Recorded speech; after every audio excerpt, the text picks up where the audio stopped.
Why do you want to work out? What is your goal?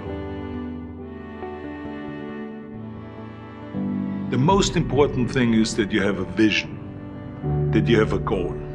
Because without that vision and without that goal, again, you're drifting around and you're never going to end up anywhere. People don't become successful just by accident. You know, I mean, maybe the guy that found gold in California and started the gold rush, but don't count on that. That's a one in a lifetime kind of a situation. So you got to really have a specific goal, and to me, to have that vision that I want to be Mr. Universe, that I want to be the greatest bodybuilder of all time. That was a great vision, and that specifically to look like Reg Park and to be up there on that stage and to lift the trophy overhead and to win the championship over and over and over again. So that was a great goal. You have to have a goal. Now, it doesn't have to be that specific goal, but it has to have some goal. This is why I always recommend to people, sit down, take your time, and start thinking about, why do you want to work out? What is your goal? And that can be as crazy as it is. It could be, I want to impress girls. If that's your goal, so be it, but it motivates you. It could be that you're emulating a certain, bodybuilder or a certain football player, a certain boxer, whatever it is. Have those pictures put all over the wall like I did when I was a kid. I put pictures of Reg Park and of Sonny Liston, of boxers and of Ali and of powerlifters and weightlifters all over my bedroom, wall. So that every day when I go to sleep, every day when I wake up, I look at those pictures and they motivate me. You need that motivation, and then therefore you have this kind of imprint in front of you all the time, and you know exactly what you're chasing.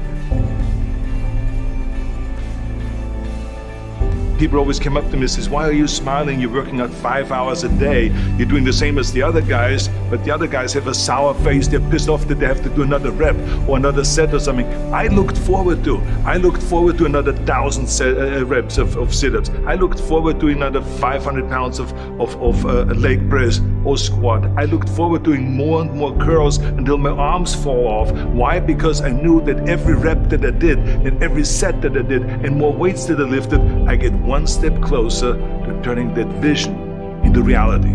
So I was turned on by that. I was excited. I couldn't wait to get to the gym.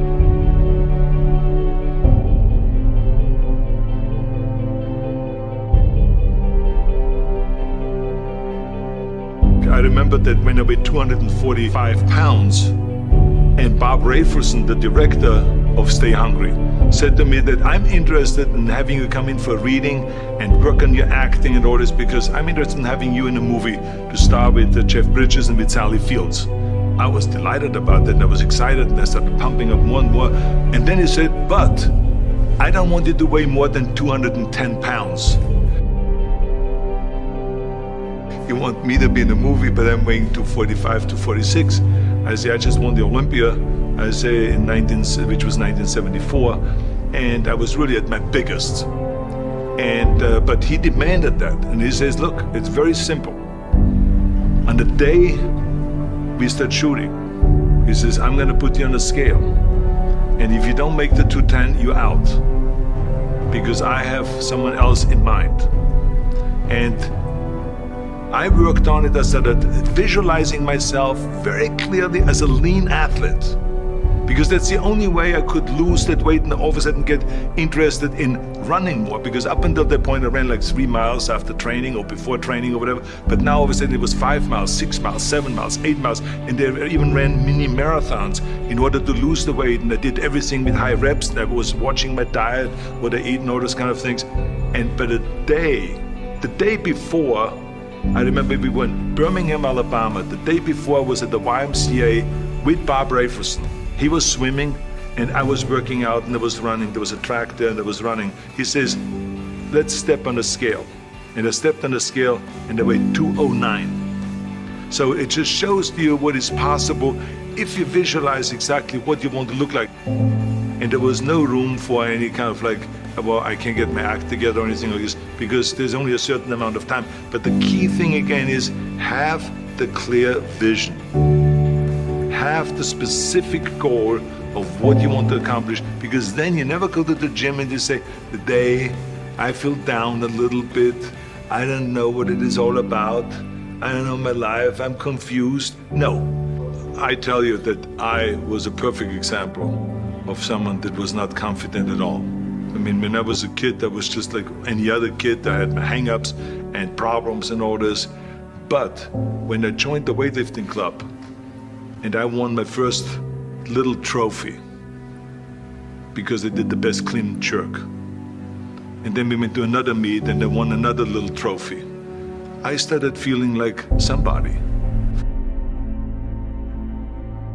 But the bottom line is, everyone can use the same method, because I used it in politics, I used it in making money, I used it in everything that I've done in the movie business. When you have one little victory, little victories add up, and that is what gives you then ultimately confidence. Well, for me, the most important thing always to have a deadline. So when I, for instance, had a competition, and let's say the competition was in the middle of September, and it was now beginning of summer, so there was no more time to screw around. So there was the time now to get going on a diet, to get going with the training, to not slack off at all, because there was a deadline there. The day of the competition, I had to be in the best shape possible. And I knew that if I come to the competition and I lose because I did not schedule my training the proper way, or I didn't have the right frame of mind, or I didn't give everything, literally worked my butt off, I would be just so angry. So I never wanted to be in that situation. So this is why it was very important to pick that time and to say, this is when I have to be in top shape, and then I work towards that. But it's not just with the competition. I mean, it's the same in the movie business. I mean, to me, it was always a big advantage when I said, okay, my movie starts on April 1, and I have now 3 months, so I have to get really in great shape. So you pick those times. It could also be that you have no movie and you have no Mr. Olympia or no Mr. America, no Mr. Universe coming up or any of those things. But you say to yourself, the summer starts in June. I'm gonna go to the beach in June, and at that time I want to be in great shape. So that creates an urgency that makes you really start training hard and taking it seriously. Because if you don't have a specific plan, then you wander around. I mean, you can have, as I've told you many times, the best ship or the best plane in the world, but if you don't have a specific goal where you want to go and when you want to get there, you just drift around and you never get anywhere. So this is why it is so important to create that urgency and have a specific time when you want to be in shape. Well, I mean, look, everyone has a problem with time, but the day has 24 hours and we sleep 6. Now, I know there's some out there that say, whoa, I need 8.